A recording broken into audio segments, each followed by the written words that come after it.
All right, wait for the Ospreys. Hello, Mark Kulacz. Great to be with you, and welcome to everybody here to McDuff Lives, Wednesday night duo with Mark Kulacz. And Mark, thanks very much for being with me. You've been a very faithful guest and somebody from whom I love to learn, but I also love to just chat because we go back now. We go back to July of 2019, before the 3 years. Yeah. CO blank blank blank ID thingy. Um, and New we normal. were working on a whole lot of interesting stuff back then, and then boom, this thing happened, and it started to interfere with all of our work, and we started just having. I mean, it's been a terrible diversion from what we were doing in the first place. And in case folks don't know, Mark organized a really terrific tour of Baltimore, Maryland. We went through all the different, both the elite neighborhoods where the Robert Swan Mueller family lives, and then the down by the docks, and all through the commercial district. It was very, very instructive and something I hope we can do more of, because being physically in a play in this location is very, very helpful to trying to understand things, and you get a kind of a sense that you don't get if you're just looking at a picture on a computer, for instance. I'm sure you know what I mean. So all I'm saying is, Mark, you've been a part of my work and my life for a good long time. I consider you a very good friend. And thank you so much for being with here tonight. And with that, I'm going to toss the ball at you because I want to know what you'd like to talk about tonight. So there you go. Well, first off, thank you for that. You're a good friend of mine as well, and it has been quite a journey. Yeah, and you're a total gentleman, and I appreciate you giving me time on your show. It's an honor when someone is actually willing to trust. I mean, how much of your life now? It's taken time, but this is one of the longest ventures of your life, and you're making yourself vulnerable, right? So that's a lot of trust you put in me, and I hopefully I can reciprocate that. And you're just a total gentleman, so thank you. But enough of the flattery. But something that kicked things off. Oh, by the way, Baltimore is a cool city. I don't know if there's another city that has the history of, it's like the whole. I mean, there's the old Baltimore, and then there was how they rebuilt Baltimore in the late 1800s. It's like the whole city functioned like a well-designed machine. Yeah. For all the freight coming in, the factories, the port that they had there. I mean, they actually designed it like a network, like very few other cities, at least in the United States right now. We don't have a whole lot of heavy industry anymore. Everything's a service economy. So maybe there's a few cities in China that have been planned out like that. But as far as the USA goes, I don't think any city can touch Baltimore. And most of it's gone right now. So you see these empty yards, and they convert places into parks and pubs, and it's nice, but it would have been cool to see Baltimore in the day. It would probably a little smoky, but it would have been cool to see it in the day. Yeah, there's a wonderful accent up in Baltimore. I can't call it to mind unless I heard someone else speak it, but it's a beautiful old Maryland accent. And yeah, you're absolutely right. I've spent some time in Baltimore, of course, and actually was part of an opera in Baltimore. We did Magic Flute there, and had a nice 3-week run of that. When I was really active in singing opera, and you talk about committing to different things in different parts of your life, and it seems like it's not really a choice sometimes. Things just plain come along, and whoever you are, it hits you in a certain way, and you have to go forward. And I know what I'm talking about, and that is all of this research we do. And it is a mutual support system. My goodness, united we stand, divided we fall, and it's absolutely true. If something happens to you or your channel, I'm gonna be goddamn mad about it, and I'm gonna do something about it. And I feel the same way about so many of our good colleagues, and we have to broaden our this idea that Anton Chaikin was talking about last week, after a lot of really in-depth discussion about Alexander Hamilton and the founding fathers and the banking and all of that stuff, but to wrap up the show, what he said was, what we really need is to love one another. Yeah. And so, wow, that's Simple, isn't it? absolutely right. Yeah. We got to get back to that. I mean, if you and I don't agree on some political thing, or even if we're vociferously angry at each other, that doesn't mean that we can't love one another.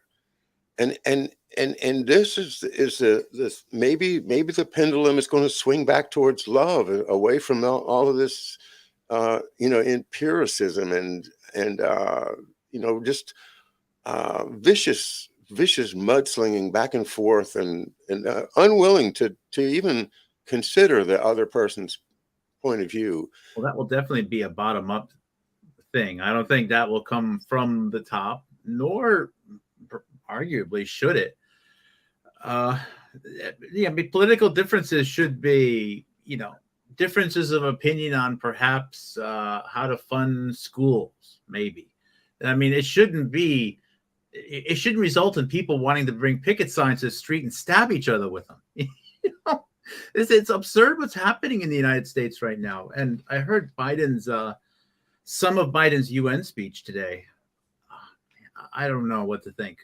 On one hand, it's disgusting. On the other hand, I'm like, well, if I give into that too much, and I am disgusted, I am frustrated, but then I actually become exactly what this machine feels like it's trying to make us do, which is angry and turn on each other. So can you just laugh it off? It was a hard pill to swallow. But I didn't hear it. What's the gist of it? Well, it's every Biden neoconservative liberal talking point you can imagine over the last 40 years, all shoved into a poop sandwich that is wrapped in we have to potentially go to war with Russia. Oh yeah. It's like, I don't know. Sometimes I do not listen to the everyday news. I can't, because it's designed to make us angry and to sap our energy. It's designed for that. It's really hard to be impartial about it. So I make a decision to not watch it, every minute of it, because it's toxic. It really is toxic right now. I'm sorry.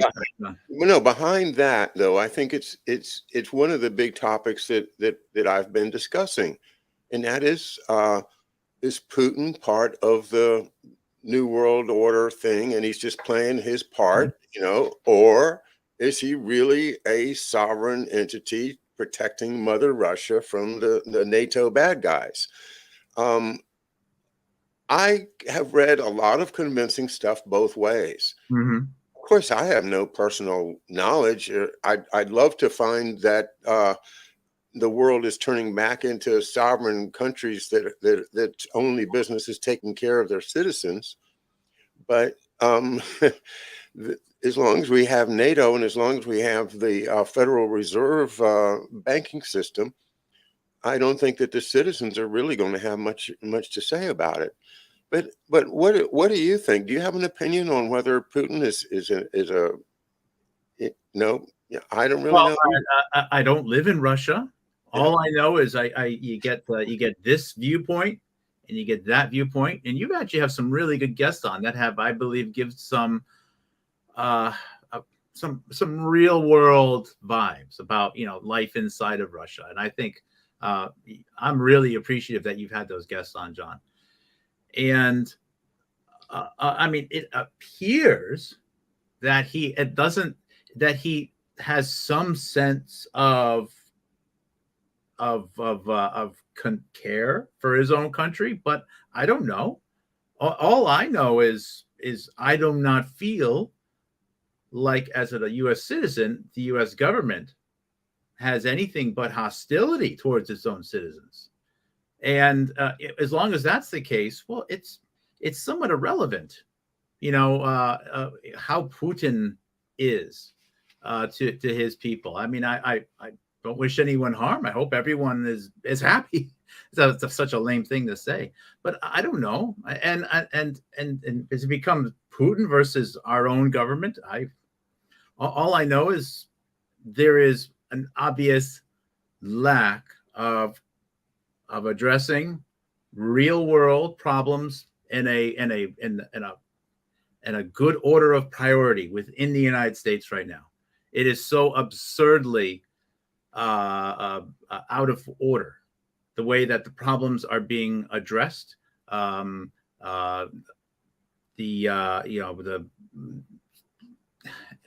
I mean, I don't know how it's just obvious. And after that, like, well, does it do any good to become a cheerleader for leaders in other countries? I don't think so.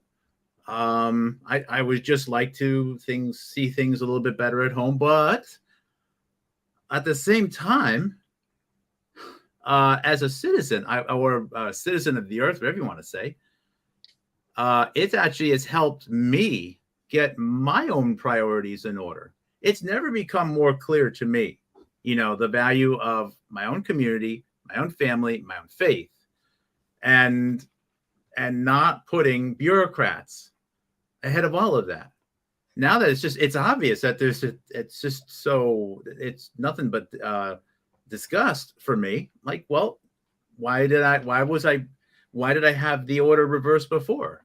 So in a way, it's actually helped me become stronger, better balanced, and in a weird way, improved my life, because there's no deception anymore. It's just blatantly obvious. Now, I'm not saying that I want it to go back, I don't want things to change there, because it's these destructive decisions being made are costing lives. And that has impacted me very personally. And that has to change. But it is, I don't know why the division, John. I don't know why the order of things being tackled it's so out of whack. And both left and right, blue, red, whatever, all the colors, none of it makes any sense right now. It's really sad. I think most people can get along. Hey, okay, here's a little anecdote, locally, right? This was on my list. Okay. And we're not going to talk about this too much tonight, right? This is not I don't want the conversation to go there, but I have the best man for my wedding has his 50th birthday party coming up. All right. And hopefully he doesn't watch the show. But my wife has a cough right now. All right. She's got a cough. Big deal, right? A little sore throat. It could be seasonal. Who knows? But given the state of things, this could be a very serious decision right now. Really? Just from a cough? Well, I mean, who knows? I mean, is there a fever? Maybe the test. Maybe there's going to be a test involved. And maybe the test is going to say there's some random protein fragment that triggers some, you mean whatever. Somebody is going to want her to take a test? Potentially, yeah, maybe. Maybe. Or that's the same thing we face in so many other situations, though. I mean, why would this be different? It's not different. It's just highlights how this division right now. It used to be that, if you were really sick, you didn't want to go anywhere, and if you're a little sick, you tough it out, right? And now this division over this medical issue, it's so unnecessary. It shouldn't be happening, but it highlights how deep rooted this division is, and how it's impacting families, friends, and everything else in that arena. And that. Yes, I understand your point. It's everywhere, and that's where it comes back to. That's a question of how do you love somebody who is trying to get you to do something that is the wrong thing to do. And it's when you're talking about a major event like that, or a wedding, or even a worse, like a christening or something, where there's going to be a little baby around. I mean, people are going to worry and worry and worry, because they are of that state of mind that is kind of akin to Joe Biden's state of mind, if there is any such thing left. But I don't mean to insult anyone that disagrees with me on this, but it's getting, I guess I almost am close to it. I mean, it's so obvious. It's so obvious, Mark, that this whole V thing is a big, well, it's a disaster. And how Oh yeah. bad a disaster is it? I mean, we're seeing all of these excess deaths, Mhm. unexplained. I mean, you've documented it far better. I don't want to just rattle off at the mouth, but Well, I've done some good work. it's Some it's people have done really, some exceptional work. Shout out to Matthew Crawford of Rounding the Earth, if anyone's watched his show.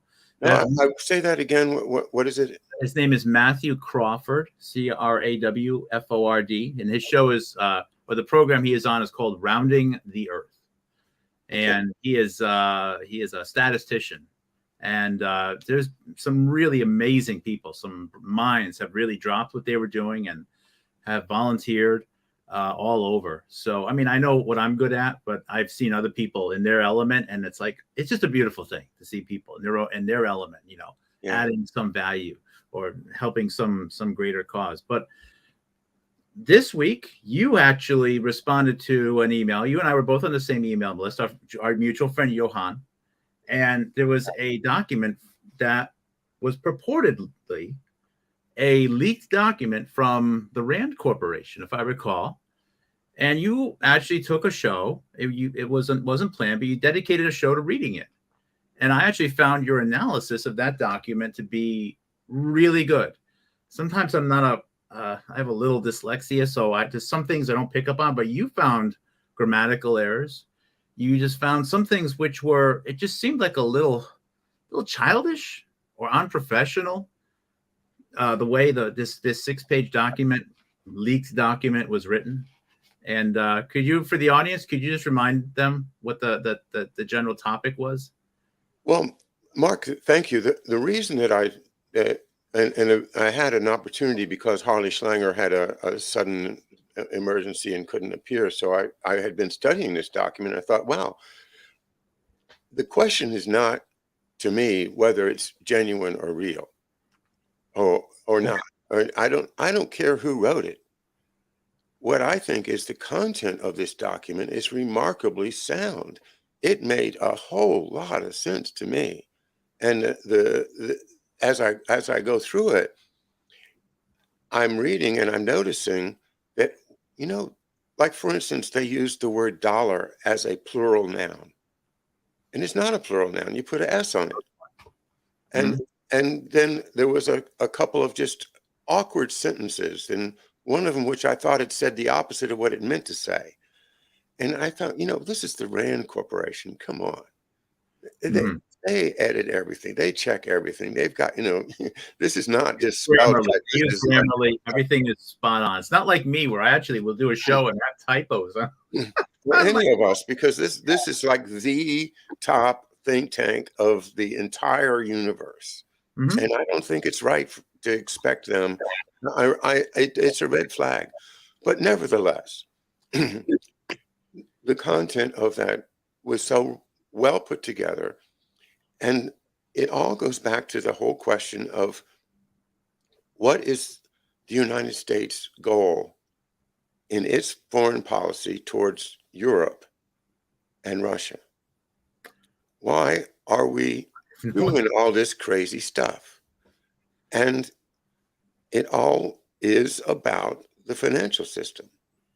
And it is, the way I look at it, is about just kiting more checks. Mhm. If I can kite enough checks until I can get to the next resource that I can grab, then I grab that resource, finance it, lend it out on the fractional reserve banking system so I can. So if I grab $100 million worth of gold and diamonds in some mine that I just snatched from some country in Indonesia or Africa, And now I've got this. Now I can go to the bank and they can finance it. They could probably take that $100 million worth of value and turn it into $10 billion worth of money just by using banking techniques of the Probably. fractional reserve banking system Hmm. and lending it and lending it and lending it. And then eventually there's that national debt goes up another $1 trillion. And who's ultimately responsible for it? Well, they think we are. They think us, the taxpayers, are going to ultimately be left holding the bag. And there's going to come a time when the taxpayers are going to say, we ain't got no $30 trillion, sir. You got to go and get that somewhere else. And this is the big work that I think the Schiller and the LaRouche people deserve a great deal of credit for, in that trying to force the politicians to put these banks through a bankruptcy procedure and write off all the bad debts that they keep loaning more money against bad debts. The whole idea of this financing on bad debt, it's all about money laundering. It's all about drug trafficking and trafficking of humanity and opium and everything else that we don't want done. And the way to fix it is to take those banks and run them through a bankruptcy procedure. And you'll see that 99% of the paper that they're trading back and forth has been worthless for 100 years. Well, And that's what I think we really need to do, since you brought it up. I'm going to get to that. Just wanted to add on what I found most intriguing about the Rand document. I mean, I think this is actually a big issue that you just mentioned, and I think we have to dive into that, explore that for probably most of the show. But is the Rand Corporation came out with a response blog post or something like that to this claimed leaked document, and it talked about how disinformation is a problem, about how disinformation it accelerates or it expands, or there's they call it a leakage of the truth, or just something of that, right? Leakage of facts. And they worded it in a way where they made it suggest that revisionism is a risk for all of us. And that leak explains, or that fake document, right, explains why we, Rand Corporation and their interests, need to work harder to protect it. And I have spoken so many times on my own program, and I mentioned on your program as well, about the 1918 Spanish flu, where everything I have dug up suggests one number, and the number has inflated so intensely. And that inflation of that number, and I believe it has been inflated and does not reflect the reality, is used as the key motivation for so much of the WHO policies going forward, about Fauci's policies, about mandatory therapies, and so on and so forth. It's all justified by the magnificent size of that event. So, yeah, there is revisionism going on, but it tends to not be everyday people that want to do it. I mean, most everyday Joes and Janes don't really have anything in the game to say to change the number of people that died of raccoon pox or something, and multiply it by 100 to impact policy. Most people don't need to do that. So I found that to be interesting. And when I read the Rand response, I'm like, I wouldn't put it past Rand to have actually been behind the putting out a fake document and then saying that's one of the reasons why we need to crack down on this info. But I think the currency issue, and you just gave me some ideas as you were talking. The way fiat currency is implemented now, and fractional reserve banking and so on, has enormous flaws, massive flaws. The wealth discrepancies are a problem. The way money is, it tends to wind up in these different pockets where it doesn't move is a problem. The way savings work is messed up. There's so many things, and then of course there's the desire to have more and more digitization of currency. So there's a lot of things that are really messed up right now in the current system. I suspect there are some people who actually have some good intentions to modernize it. However, there's actually a war, I believe, within this effort to modernize currency. And I just listed out a few things. One is the medical military, whatever you want to call them, okay, the geneticists, the NIH, the CDC, and so on, they view currency, especially the digitized currency, as a way to be able to collect gargantuan quantities of data on human behavior. And that money and that data can be correlated with all kinds of other decisions. And then they can determine, how food, air quality, social situations, jabs, and everything else can actually impact purchasing decisions. I think that they view that as an opportunity. Then there is the geopolitical issue. Some countries have a lot more reserves. Some countries don't. Some countries keep buying, bonds from the United States and wind up on the losing end. Then you have various governments that view currency as a way to be able to encourage behaviors, make people act this way and not do that way.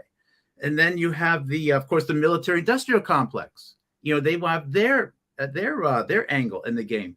And the way, and all these different groups, and I'm sure there's 100 more, they're actually competing with each other on this re-implementation of money as we know it, the modernization of it. And while it's easy to think that it's all against you and I and the everyday people, it's just as much between them trying to sort things out and to vie for supremacy, if you will. So this battle over the future of currency is not just a matter of, no more printed bills and it's digitized. There are so many interests, and whoever is on top of the food chain, right, with respect to the databases and what goes on behind the scenes and oversight, is going to wield a lot of power. So you would understand why this group isn't going to be like, okay, you guys over here, you can handle it. No. There's a lot of battling going on. It's not just bankers. There's just a lot. There's a war right now over the future of currency. It's nothing I haven't explored on my program, but maybe that would be an interesting way. If you could talk to Hartley Schlanger, like Mark suggested, that there's a lot of interest about the reimplementation of currency. That would be an interesting subject. There's a few other shows lately that I've been following. There's a YouTuber, her name is Allison McDowell. I haven't watched a lot of her programs. I've subscribed to her though. And she's had a lot of guests on lately talking about some of these concerns, the reimplementation of currency. Right now I'm at my max doing my own thing, but I'll tell you what, some of this COVID stuff probably does, as you said, John, play into that battleground as well. That's probably behind a lot of things right now, probably more than I've been giving credit to. No pun intended. Yeah, well, it's your money, so. Or lack of. Yeah. Any thoughts on that? Oh, something happened. There's an echo. Any thoughts on that? Yeah, sorry. There was an echo, but it's gone now. Great. Yeah, I did, and then I heard the echo, and it left my mind. What was just generally what? Oh, I don't know if you had any thoughts on that little rant there. That there is a lot there, and I haven't really explored it on my program, and I don't know if that's some of the things that you've been pondering about as well. You've been talking about Hamiltonian impact on the different types of banking, which was envisioned early on your show, the book you've been reading. But yeah, where we are, mm-hmm. and I to answer your question, I started trying to figure out banking back in the late 70s, I think. I was working at a small law firm in Maryland in which the senior partner was also the principal of a bank, United Bank of Maryland. And I could not for the life of me figure out how banks made any money. I thought, well, they got the money, they lend the money out, they get a few shekels back, but that's not money. Come on. What, how do they make, how do you figure out how they make, I didn't know nothing about fractional reserve banking system. So it was just totally baffled. I bought William Greider's book on the Federal Reserve System back when it first came out, and I couldn't understand it at all. I just couldn't follow it. And it's only been in the past 5 or 6 years that I've started to have a grasp of what we're really talking about. And I tend to want to start with the Constitution, and the Constitution says that the power has the exclusive power to coin money rests with the Congress. The government is the only entity that can coin money. And so within a few years, somebody decided, well, that includes paper. The government can also issue paper money. And it went to the Supreme Court, and the Supreme Court said, sure, that's fine. But it's not fine, because paper money is not money. It's just currency. Currency is something that you pass around in exchange for value. Mm-hmm. It's a representation of value. It's not value in and of itself, whereas money is value in and of itself. If I've got a Spanish piece of 8, well, that's 1/8 of a Spanish dollar, and it's in silver, and that silver has value. And I can do something with, if I have enough pieces of 8, I can trade them for things, and it doesn't depreciate. It's always there. Whereas the paper, all the government has to do is print more paper, and your paper is no longer worth what you thought it was worth. So that takes away the monetary character of the paper currency that we send around. I will add to that the concept of value that never depreciates is something that does not exist in nature. And I it's been my hypothesis that leads to a lot of the problems in the way financial systems are implemented, where everything in our world, the moment we make it, starts to rot. Everything. That's the real world. And if you wanted to save something, well, you actually there's no such thing as, saving something. You put it in a box, and then you open the box 10 years later, and the amount of things in the box doubles. No, in the real world, if you want to save something, you actually need to invest labor to keep it and make sure no one else steals your stuff. It's so the banking system kind of implements these scenarios, which are not the real world. And to sustain that, there's going to be consequences to that. And so some of the reimplementations I can see, they need to figure out a better way to be able to sell them. But one of the reasons why they can come off as sounding like the government just wants to destroy people's currency in this new world of currency, or money, whatever the heck it is that they just want more control. But I suspect there's actually some people in the system who understand that there needs to be changes. You do need to model the real world a little bit in order to have it, because what's money? It's a way to be able to abstract value, so that you don't need to have an exchange for everything to everything. That's insane, right? How many codfish to how many lamps? How many keyboards to how many T-shirts? You just need to have a nice little app, number, an abstraction that kind of the value floats, I guess, if you will, and so that you can conveniently translate how many of these to how many of those, and so on and so forth, as well as labor.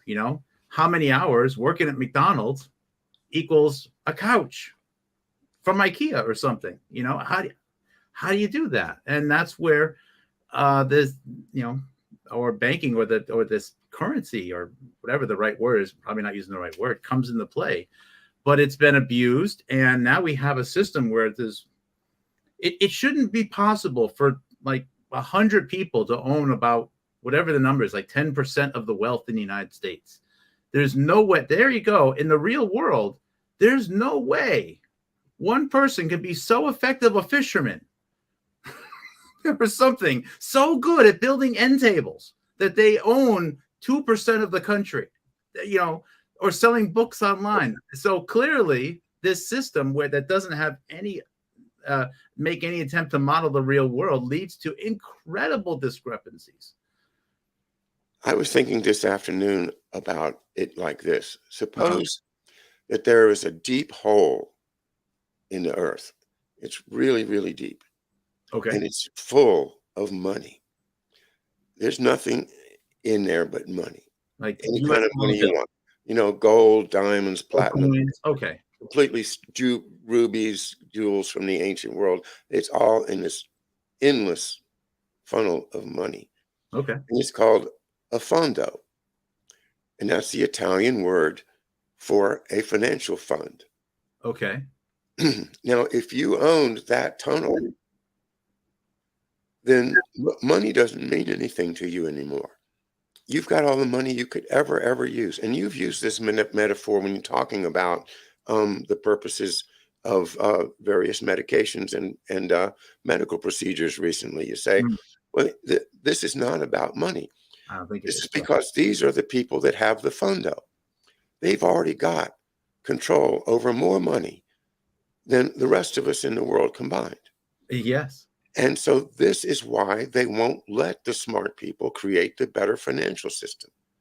Because if we created the financial system that you and I could, or smart people like the Schiller people could easily institute, they won't let you do it. Look what happens. Look what happens.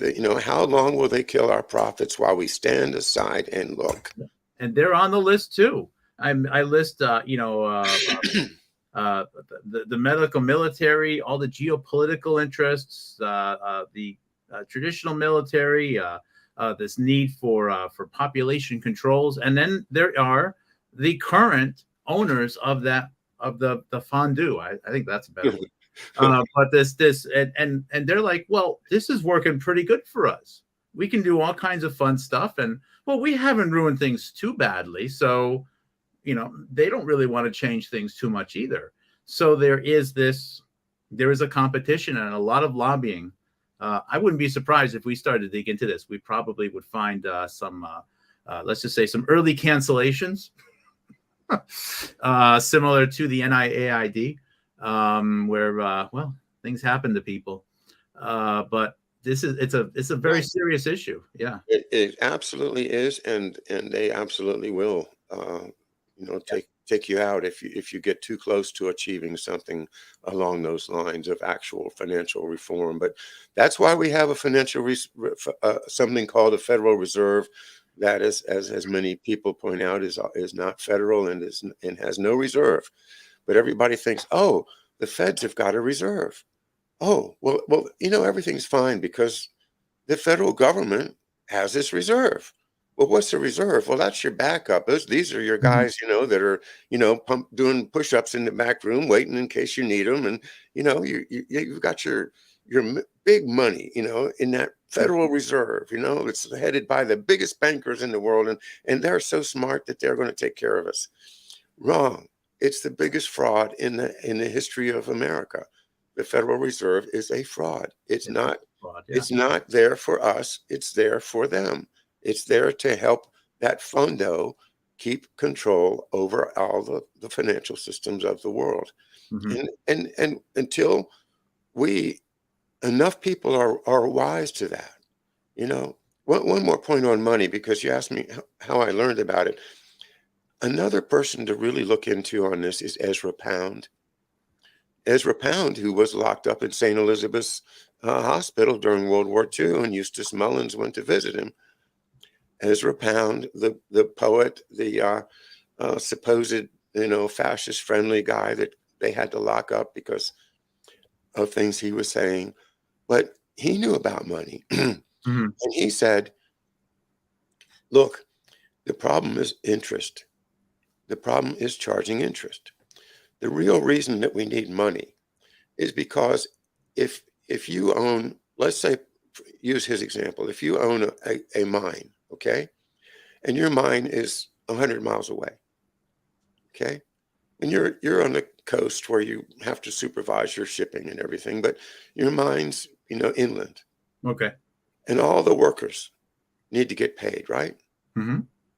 Well, if you have to pay them in gold specie or in real money, then you're going to have to run a train up into the mountains, with them. You're going to have to security. You're going to have, all the problems that if people are familiar with the Knights Templar, that they said, well, we can solve that problem.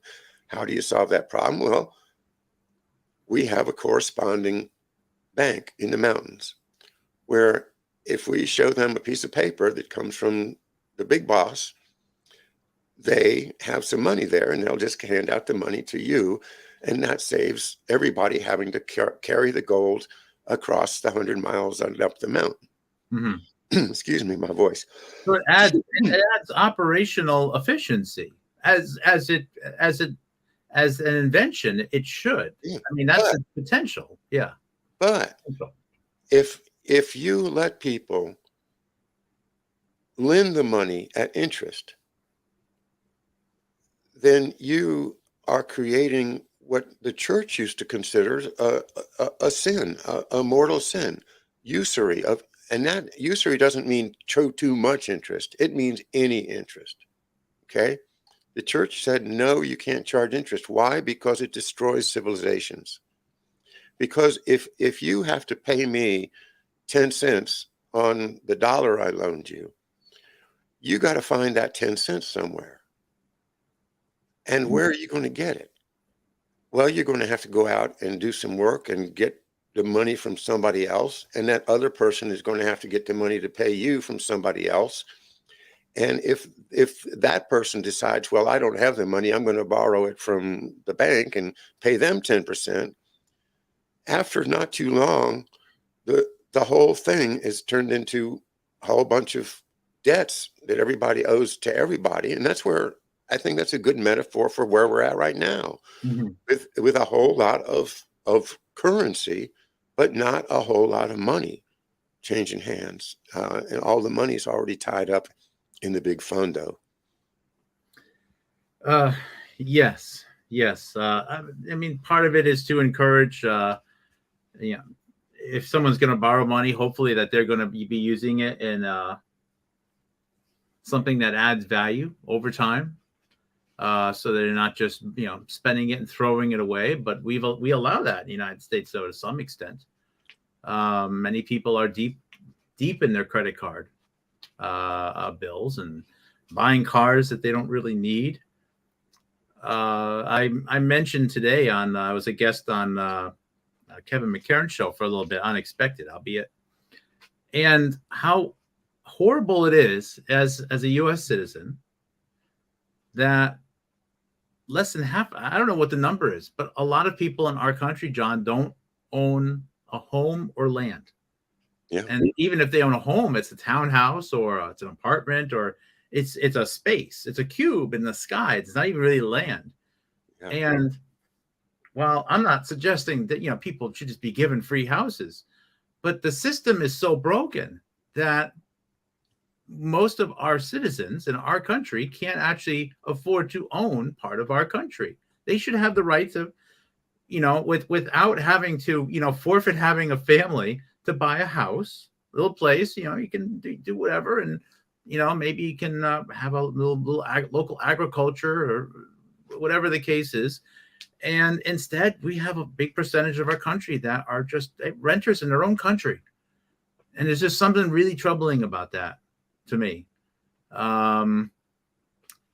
Maybe a lot of other countries are the same way. I don't know, but in the U.S., that shouldn't be the it shouldn't be the case. It means that something in the financial system is deeply, deeply broken.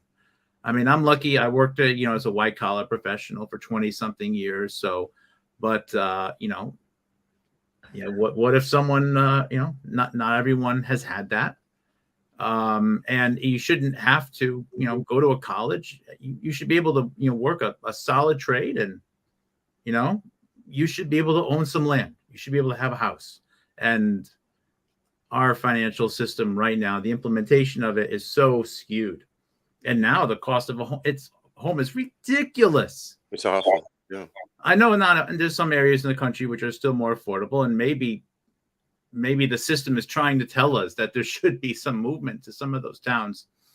But I'm looking at like 1950s split level houses in Framingham, Massachusetts, nice neighborhoods, but it's like $500,000 for that. Really?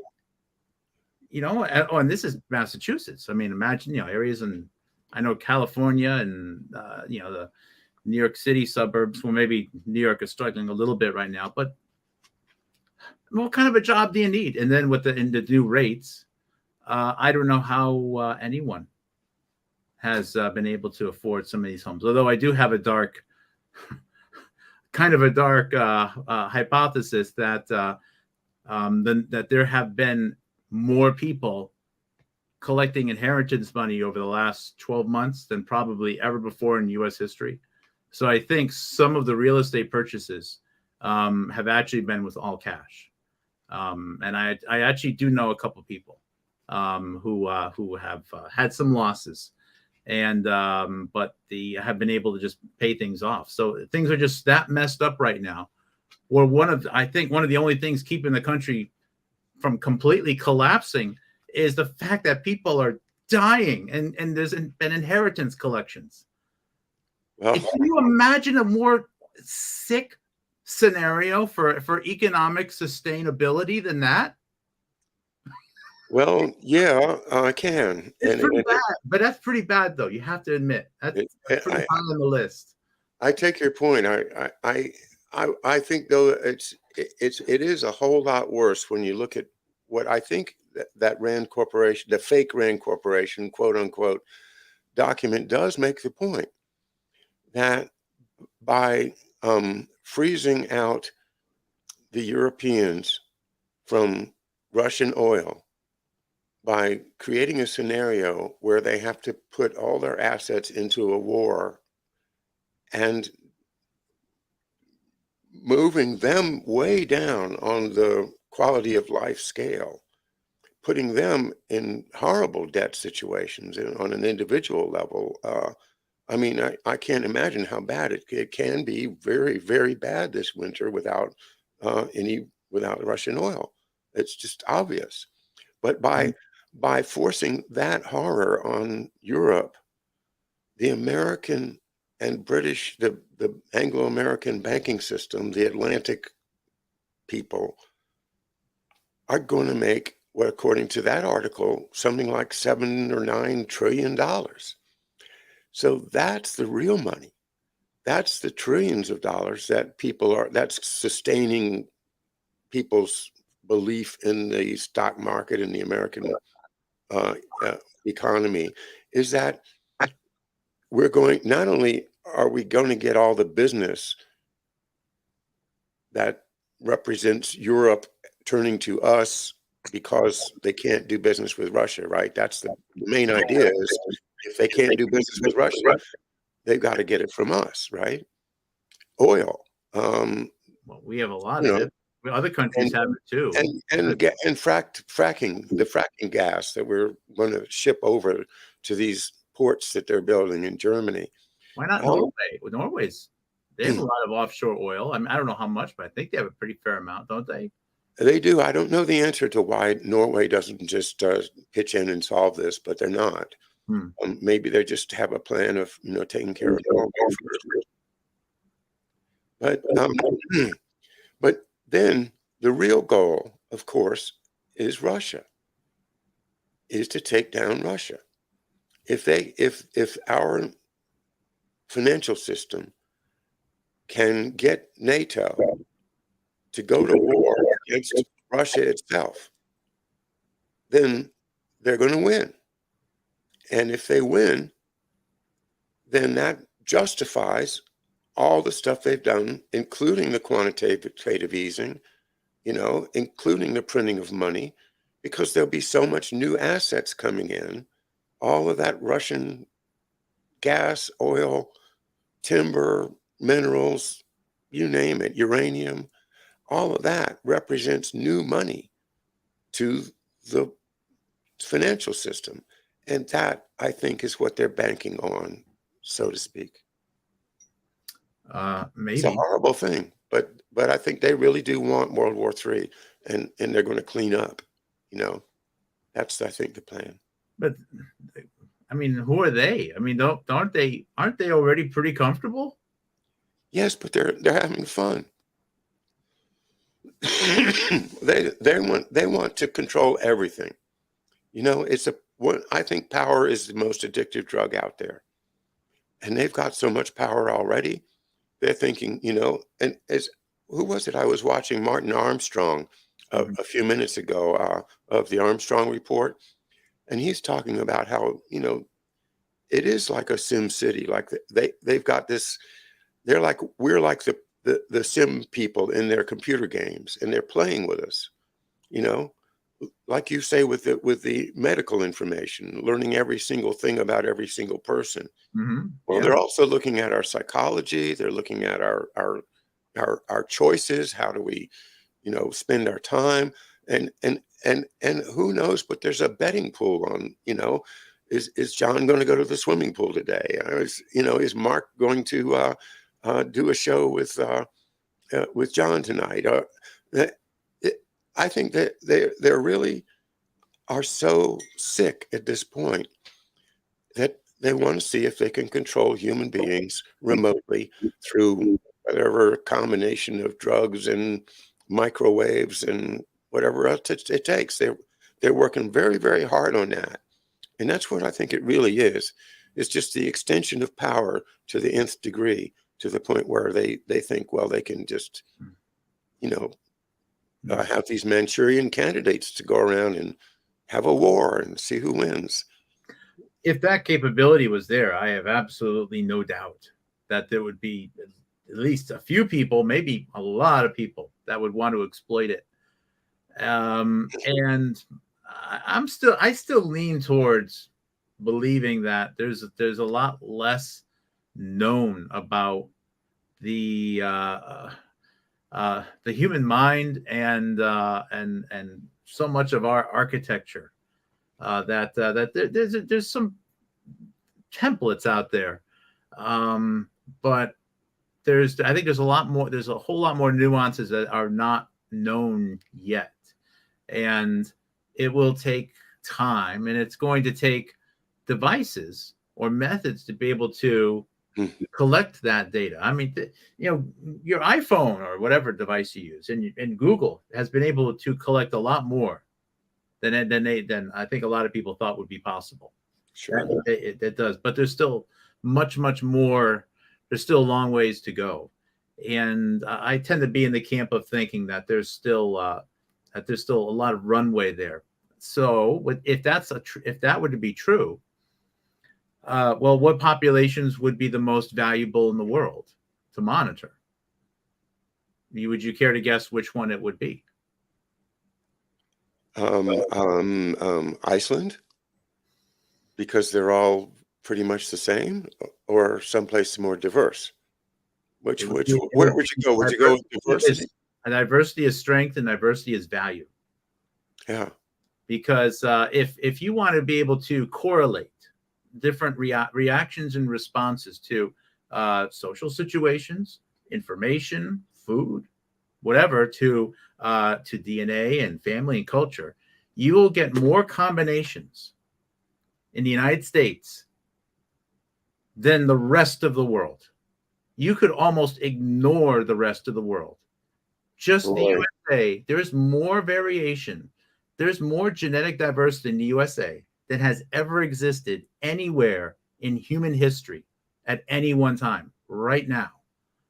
Russia's boring. Generally, they've conquered enough so that there's a fair amount of diversity there, but there's nothing like the USA right now. There's nothing like it. And I mean, Just look at myself, you know. Right. I mean, I don't, I, you know, I confuse ancestry.com. I know I'm a generic white guy still, but at the same time, You broke ancestry.com. but at the same time, it's like no combination like mine has ever existed before. Doesn't make me better. It's just but it would be interesting. You could, and if you could find, and there's probably a million other people like me, who just whatever crazy scenario, or just 2% of this, 3% of that, 2% of this, and then by observing all of these unique variations, you can use your big data analytic computers and start to make some real progress in understanding this. And the USA right now, I don't think diversity make people better necessarily. I think people just treat everyone with respect, and it is what it is. But if you're a geneticist, diversity is real value. That means not, whereas 90% of China is effectively is very closely related. Again, they're a total powerhouse, so it doesn't really correlate to success or failure. But this is a thing. So if you could rewind the clock, okay, how long ago would some scientists in this field been able to predict this? 20 years ago, 50 years ago, 100 years ago? Is it possible that what we see as communist infiltration was in reality a long-term prediction that, at some point, it's going to be a really useful thing to be in control of the United States? Not for their resources, but for other purposes, data collection. I don't know. I mean, I'm just speculating out there. So, I mean, maybe there's even another crazy Putin master plan, which is in reality been to look like the sane strong guy, when in reality, he controls both U.S. political candidates and is going to get the data no matter what. I don't know. I'm just throwing spaghetti in the wall at this point, but I am open to a lot of scenarios like that right now, because all the conventional methods of trying to explain what's going on in the world don't work. So you need to be creative. It's a wonder. It makes me happy to think that, and I agree with you, that what more evidence could there be that Hitler was wrong? That there is no master race. There's no master race. There ain't going to be no master race. And the idea of all of the British insanity about the Anglo-Saxon or the Nordic or the Aryans, it's just stupid fantasy that was made up by a bunch of rich people to try to justify their exploitation of the poor people. Well, they might have believed it at that point. Yeah, sure. I mean, and they got a great church to sell it, the Church of England. This is what King Charles III is trumpeting. He has a great duty to the Church of England.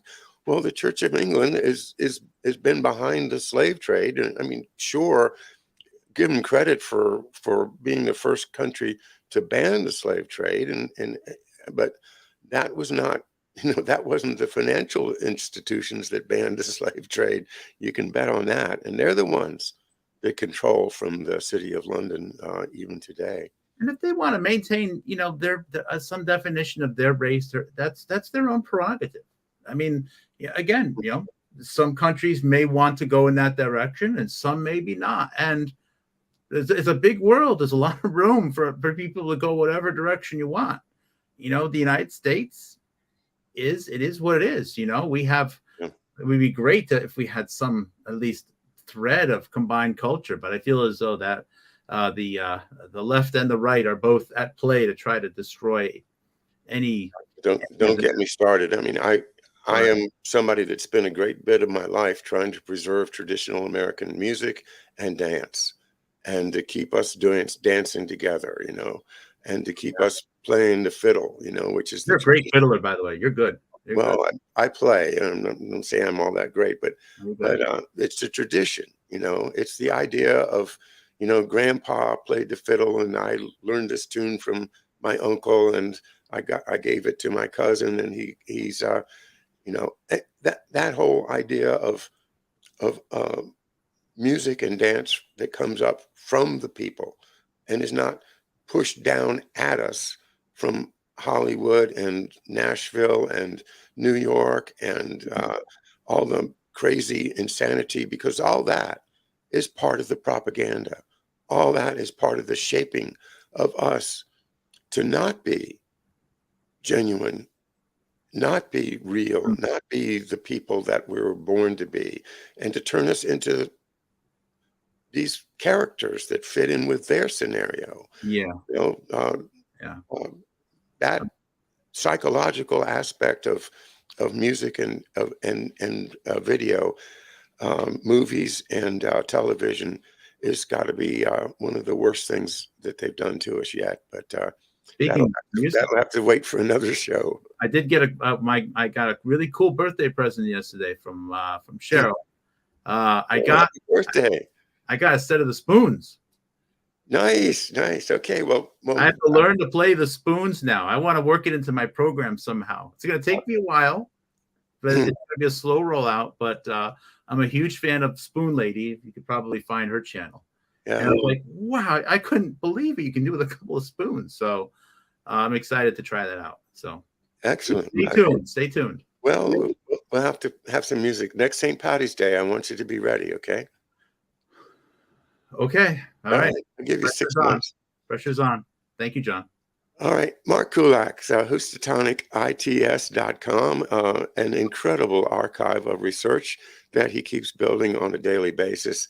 If you're interested at all in what we've been talking about, please check him out, and his YouTube channel, Houstonic Live. Yeah, Houstonic Live will bring you to the website with all the video databases, and check out the last video I did, John, if you haven't watched it already. As a matter of fact, I think you did watch it. Joe Biden talking about history revisionism, September 10th, 2001. It's a 10-minute video, some really exciting clips on it. If you haven't seen it, everyone, check it out. It's on Rumble, YouTube, Odyssey, and BitChute. Definitely check it out. It's an incredible thing to see. The day before 9/11, Joe Biden himself talking about biological warfare. Yes, germs. Bye, everyone. Bye now.